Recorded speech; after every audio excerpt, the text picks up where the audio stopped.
Morning, guys. Guess what? It's Ed again. And look at what we got.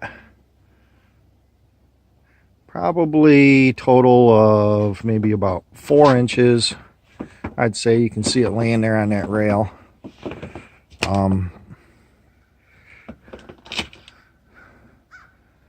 As you can see, we've been working on the house in the snow. But yeah, let's give you a shot at the temperature out here for Veterans Day 2018. It is about 11 or 12 degrees above 0 Fahrenheit, so a little chilly out. Sky's coming up pretty decent, so anyway, thought you'd enjoy it, especially all you southern folk.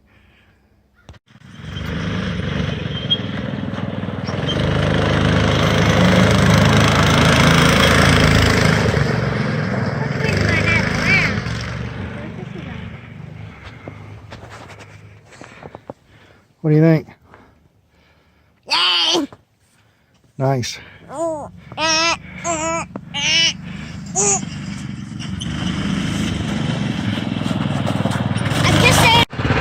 Yeah, I'm running. What's that?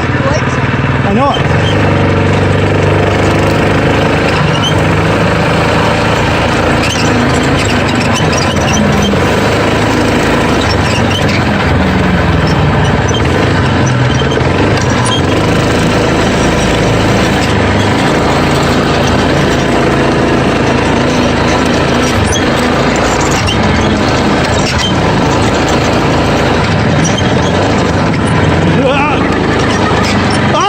Son of a gun! I got bombed!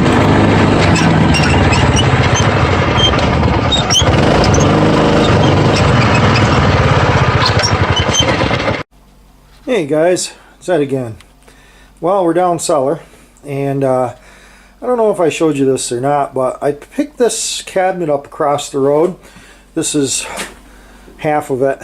It was actually all one unit, and I cut it down here. And just because it's so heavy to move, but it's kind of neat. It's got like little cubbies in it, and you know, nice little unit. So not sure where I want to put it as well. You know, I'm running out of space down here, but I'm thinking I'm going to put it right up behind here because there's quite a bit of space back in there. And it might be a good storage place. You know, I could replace this one too, I suppose. It might be better, even though it's still 3 shelves. It's just divided. I could also put it, if I got room, I might even be able to set it back in there, because I don't use this table for what it was intended, because this is a drafting table. And I don't use it for drafting, so maybe that's what we'll do. I don't know. I'll bring you back once I figure out what my thought is. Okay guys, probably about 3 hours later, this is what we've come up with. This drafting table, I took the arm off.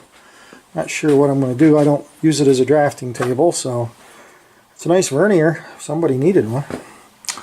I actually have an arm one too floating around. But so anyway, I got her up there and had to do some carving. The shelf here was a little too long, so I shortened that up. It's nice now because it's damn near probably a foot. You know, it's probably sat out this much farther, so at least 10 inches. That I was able to push it back into the wall, which gives me a lot more space here to walk around the motorcycle stand. So I like that. I had a box here I just found, and look at that. Is that Precision Fit? So it's 10.5 inches by about 10.5 inches by, I don't know, 12, 13 inches deep. So I wish I could find probably 10.5 by 10.5 by 10.5, right? Something like that would work. Let's look quick. Yeah, it's about a foot deep. So the box is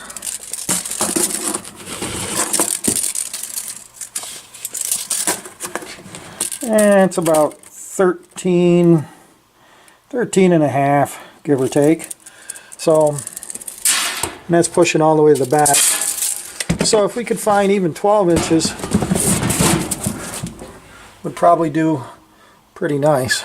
And give you something to grab. I like the little space there because it gives you something to grab onto. So I'm even good with that size. So I'll have to do some searching.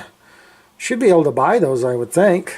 Cardboard boxes of that size, even if I have to, you know, tape them up myself. If you noticed here, I've got pretty fancy.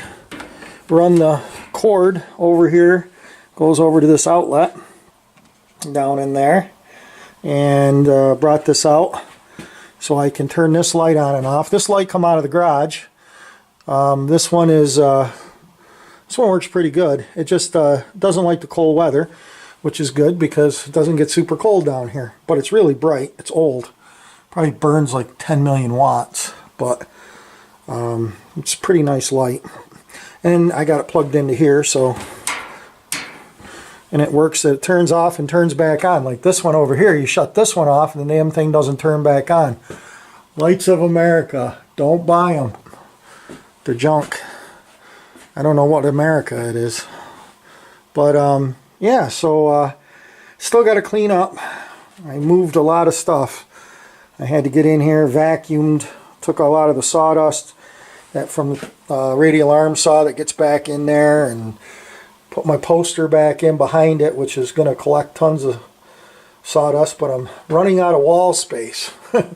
As you guys can see, there just isn't much left. I'm going to put it over there, but the weather gets a little squirrely with the door over there, you know. So that shelving unit, and then that bench, and all the way around. That bench is a mess. Well, I got you here. I might as well show you what we did. I don't know. I've lost track where I've left off with this. But as you can see, I did get the top end off this girl. And the rings are set right up in the pistons. I did bang up the top of the piston a little bit, but I think they'll be fine. I actually had to use a big ugly socket. But that worked pretty good because it hit the outer edge of the piston, and then I could drive on it with a big hammer and smash it down through. Cylinders, I'm not really feeling anything really catchy. Nothing terrible, more rusty than anything. So I think we'll be able to clean them up. I did break one of the ears here, of course. Hit it with the hammer, got tired, my arm was literally beat from beating, so I whacked that. So we're going to get a new set of rings for it, and we're going to go with these pistons. These are kind of cool, look at that, got little holes in it. Wonder if that's for the oiler, because that's the oil ring. Pretty neat. Got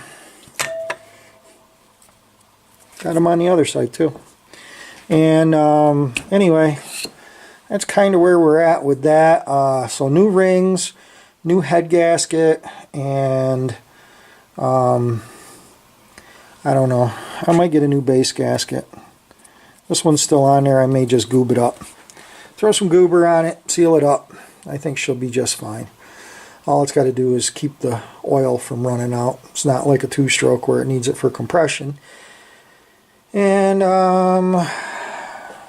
I need to get a set of points and condensers for it because the points plate is out in the garage, but the points were missing, so I'm going to have to get those.